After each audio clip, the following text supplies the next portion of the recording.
जनूबी अफ्रीका ने पाकिस्तान को सीरीज के पहले टी20 में 11 रन से शिकस्त दे दी है। डरबन में खेले गए मैच में 184 रन हदफ के ताक़ुब में पाकिस्तान नाकाम रहा।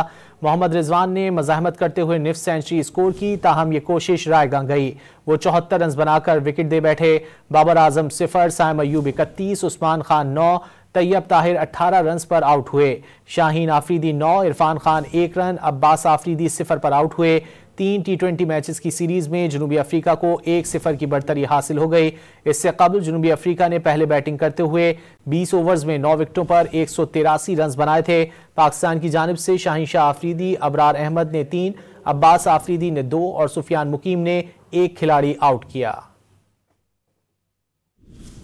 जनूबी अफ्रीका ने पाकिस्तान को सीरीज के पहले टी20 में 11 रन से शिकस्त दे दी है।